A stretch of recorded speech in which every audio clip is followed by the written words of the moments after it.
Welcome back. I'm Helen Rochecouste and you're watching Visions. If you've just joined us, we're talking to Philip Benwell, the National Chairman of the Australian Monarchist League, and we're talking about the constitutional monarchy. Welcome back, Philip. Thank you. So, if an Australian republic is inevitable, should Australians agree on a republican constitution during the Queen's reign? Well, in the first instance, obviously, I don't believe a republic is inevitable. And, I mean, Republicans are already talking about a republic during the Queen's reign at this present time. They've been doing so for the past 20 years. And in fact, in recent times, the first time that a republic was raised was in 1958. With Rupert Murdoch, who said, I think it's about time that we had a republic in Australia. So, I mean, it's 50 years that this thing has been going on.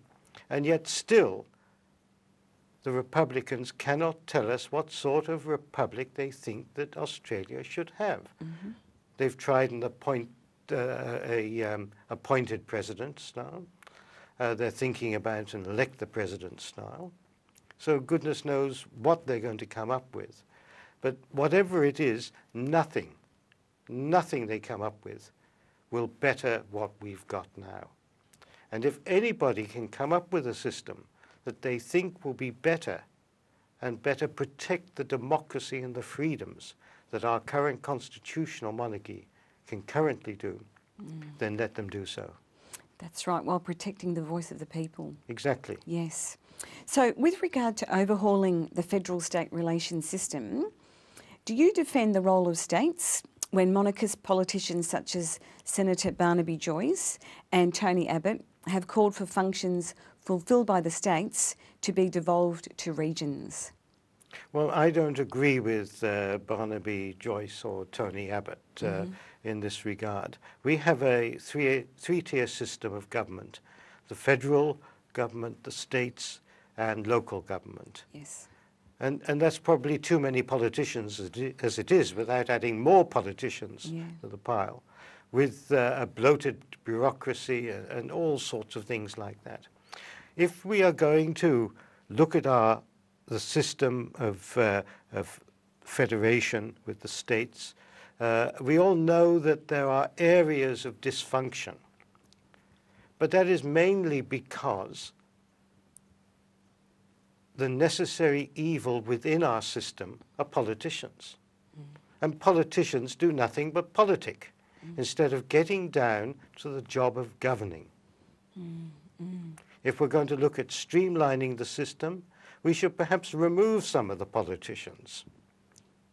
If we're over-governed, reduce the number of politicians, increase their workload, increase their efficiency, not add another tier of government. And furthermore, by the purpose of Canberra looking at regional governments or amalgamating local governments into regional governments is so that they can bypass the federal system, bypass the states, fund regional governments and thereby control regional governments, so that they can then centralize power into Canberra. That's not what our system's all about, because our federal system is based on checks and balances. And whilst the states may act in ways that we don't want them to act, because of the incompetence of our state governments, let's not destroy the system of federation, destroy the checks and balances within our system, just because of the inadequacy of the people that we elect. Well, that's a really good point. So, although you are a monarchist, wouldn't you concede that even if Australia became a republic, our democratic liberty will still be preserved? Well, if we became a republic, we'd still get up in the morning and have breakfast and eat and drink and go to work and then come back home and so on like that. Yeah, the sky won't fall down. The sky won't fall down. But what we would have done in becoming a republic would be to transfer the power of the nation from the hands of the people, as it is now, being reposed in the crown, into the hands of politicians. Now, our first presidents will probably be academics or people that would be acceptable to the general populace. But then the politicians will start to take control. And that's where our system will break down, because whilst our politicians are elected to govern, they are elected only in a temporary capacity, and most fail. Most fail. But the crown continues. And that's why we have a stable, secure system. But if the politicians are in total control of everything,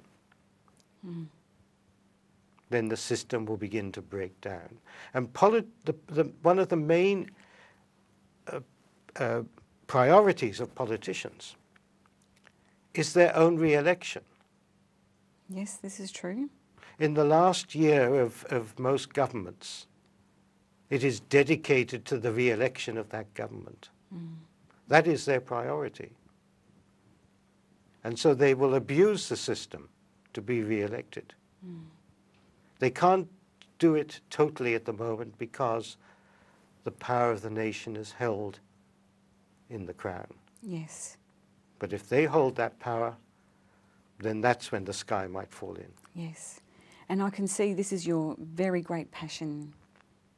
It is a passion, because I believe implicitly that if we become a republic, we will be getting rid of a system that has guaranteed the freedom and the democracy of the Australian people for over 100 years. And I think that is a tremendous achievement. I think we owe a lot to the founding fathers who drafted our Constitution, because they put in place a system that works, that keeps politicians in check, that keeps politicians from absolute power. And that's what we're all about. I mean, we live in what I think is the greatest country in the world. I think we are all privileged to live in this country. Let's not destroy what we've got just because a few people may not understand our system, or worse, may not like the fact that it is a system we've inherited from Britain. Yes. We've got to look beyond that. Yes, thank you. Thank you very much, Philip. We will go to break now. So as we go to break, stay tuned. We'll be back in a few minutes.